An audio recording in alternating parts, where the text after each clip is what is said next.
Message मेरा यही है कि आप सबसे फ़िलहाल कि आप लोग सब अहमद फरहाद को जानते हैं, जो लोग उन्हें पता है कि वो हमेशा हर तबके, हर मजलूम तबके के साथ खड़े रहे हैं और आज उनको आपकी ज़रूरत है।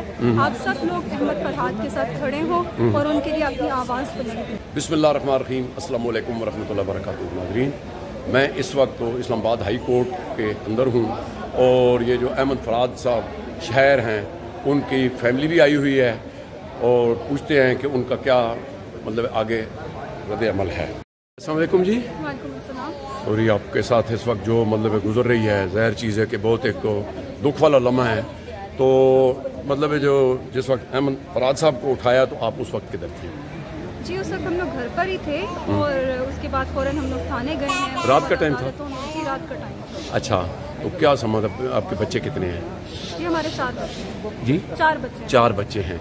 तो क्या मतलब है, आप कुछ शोर शराबा या मतलब क्या समा था उस वक्त बाद इंसान सोए? मिडनाइट था और उस वक्त शदीद जो है वो आपको पता है कि सन्नाटा होता है एक तरह से। अच्छा, तो यानी आप बेगम सोए हुए हैं और वो एकदम ये हो गया? हम लोग मैं जाग रही थी, बच्चे सो रहे थे, ठीक है। अच्छा। हम लोगों ने सुना सब कुछ और मैंने सुना सब कुछ, इसी वजह से मैं थाने गई हूँ और वही सब कुछ मैंने अपने स्टेटमेंट्स में दिया है, वही हमने पिटीशन में दायर किया। अच्छा, आज मतलब जैसे साहब ने क्या रिमार्क्स दिए हैं, आप मतलब क्या समझते हैं कि मतलब कोर्ट्स इस पे कुछ उनको क्या कहा? बिल्कुल, हमारा डे फर्स्ट से जो है वो अपनी आईनी अदालतों पर पूरा एतमाद है। अच्छा। यही वो तरीका है जिसको फरहाद चाहते थे कि फॉलो किया जाए, ठीक है। इसी के लिए उन्होंने सारी अपनी ज़िंदगी स्ट्रगल की है, सिविल बालादस्ती के लिए, जजों की जो है वो पूरी आज़ादी के लिए उन्होंने सारी ज़िंदगी अपनी फाइट की है और ये हो रहा है उनकी ज़िंदगी में। तो जज साहब ने जैसे कहा कि अभी एक मिसिंग पर्सन का मसला नहीं रह गया है, यानी अब वसी हो गया जी। अब जैसे भी कोई पर्सन मिस होता है, गोज मिसिंग, तो उसके बाद एक गाइडलाइन होनी चाहिए जो बताए कि क्या क्या प्रोसीजर फॉलो होना चाहिए और we can name it as Ahmad Farhad guidelines for missing persons. अच्छा। तो उसके बाद हम लोग को बहुत यकीन है इंशाल्लाह सब अपना काम कर रहे हैं, ठीक है, और अदालतें अपना काम कर रही हैं। We will get justice and we will have Ahmad Farhad very soon. अच्छा, उसके बाद तो कोई थ्रेट व्रेट नहीं आया? नहीं, थ्रेट नहीं आया। तो आपके लिए ये और क्या कोई मैसेज देना चाहते हैं आप? मैसेज मेरा यही है कि आप सबसे फ़िलहाल कि आप लोग सब अहमद फरहाद को जानते हैं, जो लोग उन्हें पता है कि वो हमेशा हर तबके, हर मजलूम तबके के साथ खड़े रहे हैं और आज उनको आपकी ज़रूरत है। आप सब लोग अहमद फरहाद के साथ खड़े हों और उनके लिए अपनी आवाज़ बुलंद करें। बहुत शुक्रिया जी। मेरे ख्याल में उनके पीछे कोई दोस्त भी खड़े हैं, ये शायद भी हैं। अस्सलाम वालेकुम सर, पूरा नाम क्या है जनाब आपका? जवाद हमीद है। जी सर? जवाद हमीद। अच्छा, क्या कहेंगे, आप उनके दोस्त हैं? जी, बहुत अच्छा ताल्लुक़ था मेरा और उनका। वो मेरे उस्ताद भी थे। अच्छा। बहुत चीज़ें मैंने उनसे सीखी भी।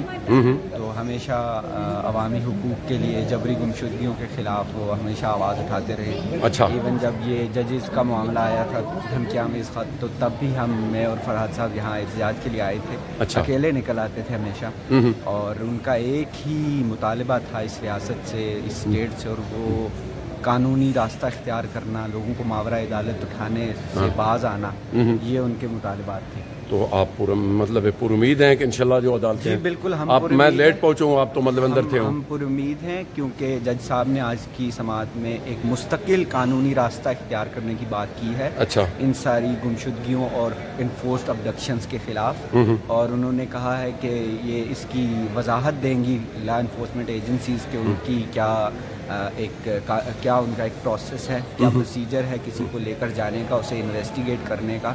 इसके अलावा सेक्टर कमांडर का बयान भी उन्होंने मांगा है, SHO उसका बयान लाएंगे और उसके बाद उसको ज़ाती हैसियत में भी तलब किया है अगली समाअत में। ठीक है। तो हम पुर उम्मीद हैं इंशाअल्लाह अहमद फरहाद साहब बाजियाब होंगे और ये मुस्तकिल एक इस तरह का लाएअमल इख्तियार किया जाएगा इन सारे मामलात में। बहुत शुक्रिया जनाब, थैंक यू सो मच। उस स्ट्रक्चर के तहत चीज़ें चलेंगी तो हमें उम्मीद है कि इससे इंशाल्लाह एक अच्छा प्रेसिडेंट सेट होगा और फरहाद भी घर आएगा इंशाल्लाह और बाकी सब भी घर आएंगे।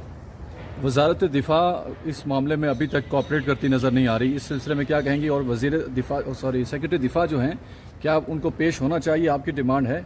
دیکھیں ڈیمانڈ نہیں ہے تو کورٹ نے انہیں طلب کیا ہے تو وہ اپنے آپ کو کیا سمجھتے ہیں کہ وہ عدالت کے سامنے نہیں پیش ہو رہے. اور ہر دفعہ جو مسنگ پرسنز کیس میں انہیں طلب کیا جاتا ہے تو وہ بیچارے بیمار ہو جاتے ہیں. اگر اتنے بیمار ہیں گھر چلے جائیں, نہ کرسی پہ بیٹھیں. ہر دفعہ بیمار, ہر دفعہ چھٹی, ہر دفعہ باہر, اس طرح تو نہیں ہوتا.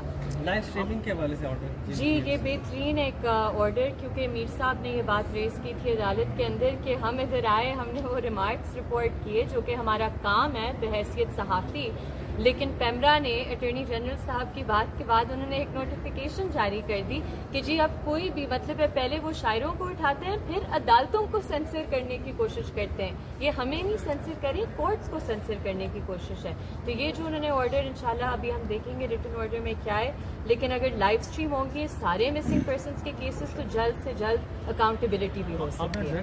ایمان جی بتائیے گا سیکٹر کمانڈر کے بارے میں اٹارنی جنرل بھی پیش ہوئے یا جس طرح سے پولیس اہلکاران پیش ہو رہے ہیں, وہ تو ابھی تک مان ہی نہیں رہے کہ نہ تو ان کے پاس ہیں نہ پولیس کے پاس ہیں. اقرار جرم ہو گیا ہے. جس دن اٹارنی جنرل صاحب آخر کہتے ہیں کہ ریلیز ہو جائے گا اتنے دنوں میں, اقرار جرم اس وقت ہو گیا. اب اس بات سے پیچھے نہیں ہٹ سکتا کوئی بھی.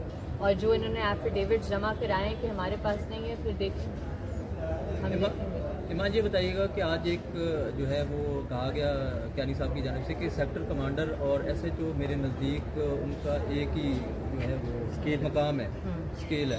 اس حوالے سے کیا آپ سمجھتی ہیں کہ عدالت کی جانب سے ایسے ریمارکس کیا انہی کی بنیاد پر جو ہے وہ میڈیا کو قدغنیں لگائی گئی ہیں جب ایسی رپورٹ کرتے ہیں ہم, تو اس کے اوپر جو ہے وہ پیمرا کی جانب سے جو نوٹسز آئے کہ آپ عدالتی کارروائی کو نہیں دکھا سکتے, نہیں جو ہے وہ کور کر سکتے, تو آپ سب صحافیوں کو تو احتجاج کرنا چاہیے اور پیمرا سے نوٹیفیکیشن واپس دلوانی چاہیے, کیونکہ ریمارکس رپورٹ کرنا آپ کا کام ہے. آپ کو پتہ ہے آپ کا کام بہتر, پیمرا کو نہیں پتہ کہ کیا رپورٹ کرنا ہے. وہ کسی اور کے انسٹرکشنز پہ یہ نوٹیفیکیشنز جاری کری ہیں. اور دیکھیں ایسی بات تو مجھے تو لگتا ہے کہ بہت کلیئر بات عدالت کی سائڈ سے ہوئی ہے کہ دیکھیں جو قانون ہے اور جو آئینی عدالتیں وہ ریکگنائز کرتی ہے جو قانون میں ہے. اگر کوئی ایجنسی یا کوئی فرد واحد اپنے آپ کو قانون سے ابو سمجھتا ہے تو اس کی کوئی اجازت نہیں ہے قانون کے تحت نہ آئین کے تحت, اور ان کا پھر اس کے مطابق ہی احتساب ہونا چاہیے. میم آج فرحات صاحب کو کئی چیز کے بازیاب نہیں کروایا گیا, لیکن آج کی جو پروسیڈنگس تھی آپ کتنی مطمئن ہیں اس سے؟ کیا یہ جو آج نہ پیش کر کے یہ جو ایک نیا جو ہے وہ محاذ آج کھلا ہے, کورٹ کی پروسیڈنگ بھی لائیو انہوں نے کہا کریں گے, تو کیا کہیں گے اس پر؟ دیکھیں میں تو کہہ رہی ہوں کہ اگر ریاست میں کوئی تھنکنگ ہے اور وہ سوچ رہے ہیں کہ اس کے ریمیفیکیشنز کیا ہو سکتے ہیں تو وہ خود اپنی غلطی پر نظر ثانی کریں گے اگر وہ کہتے ہیں کہ یہ غلطی ہوئی ہے. دیکھیں بات جبری گمشدگیوں کی جو ہے, جو کہتے ہیں کہ جی ہمیں آگے چلنا ہے, آپ آگے دیکھ لیں دنیا میں کس طرح چلتے ہیں. جب ٹروتھ اینڈ ریکنسیلیشن کی بات ہوتی ہے یا پہلے کنڈیشن ہوتا ہے کہ ٹروتھ بتائیں. اگر آپ ڈینائل کے اسٹیٹ میں ہیں تو پھر تو اس طرح نہیں چیزیں چل سکتی نا. کوئی سسٹم ہے, کوئی نظام ہے, اور عدالتوں نے, آئینی عدالتوں نے اپنا کام کرنا ہے جو کہ بہت اچھے طریقے سے وہ جانتی ہیں اور کر رہے ہیں. کیا اس کیس کی ججمنٹ جو بلوچ لاپتہ مسنگ پرسن ہیں ان سے بھی ریلیٹ کریں گے؟ جی سب مسنگ پرسن سے ریلیٹ ہوگی. یہ بات آج واضح طور پر عدالت پہ کی ہوئی ہے کہ کنسسٹنسی ہونی چاہیے ججمنٹس میں, ایک مطلب ایک ویو آنا چاہیے مسنگ پرسنس پر, کیونکہ ایک انسانی حقوق کا مسئلہ ہے. تو ہمیں تو امید ہے کہ ایک دفعہ یہ سیٹل ہو جائے اور آئینی عدالتیں کھڑی ہو جائیں اس پرنسپل پر, تو بہت کچھ بدل سکتا ہے. کیا آپ ایجنسی کے اہلکار کی 10 سال کی سزا جو آج جج صاحب نے خود ایک ریمارک میں انہوں نے بتائی کہ 10 ایئرس اگر وہ ڈینائل کر رہے ہیں اور ریکوری انہی سے ہوتی ہے تو 10 ایئرس پریزن ہو سکتی ہے, تو آپ اس کو اپنے دلائل میں جائیں گی کہ آپ بھی اس کو آل آپشنز آر اوپن؟ آپ آخری سوال ہے, آپ کو مایوسی ہوئی کہ اس دن بھی ریمارکس تھوڑے سخت قسم کے ریمارکس تھے اور گورنمنٹ کی جانب سے وزیر قانون صاحب پریس کانفرنس انہوں نے کی اور بعد میں پارلیمنٹ سینٹ اور اس طرح کی ٹاکس ان کی ہوتی رہی. دیکھیں وزیر قانون کس کے لیے کھڑے ہوئے ہیں, کس کے لیے بول رہے ہیں, وہ ہم سب کو پتہ ہے. ٹھیک ہے, ہمیں ان پر کم بات کرنی چاہیے, انہیں اتنی ٹینشن کی ضرورت نہیں ہے. ٹھیک ہے, تھینک یو. جی تو ناظرین آپ نے دیکھا اور کیسا لگا, نیک دعاؤں کے ساتھ ہمیں دیجیے اجازت, اپنا بہت خیال رکھنا, اللہ سونے دلا.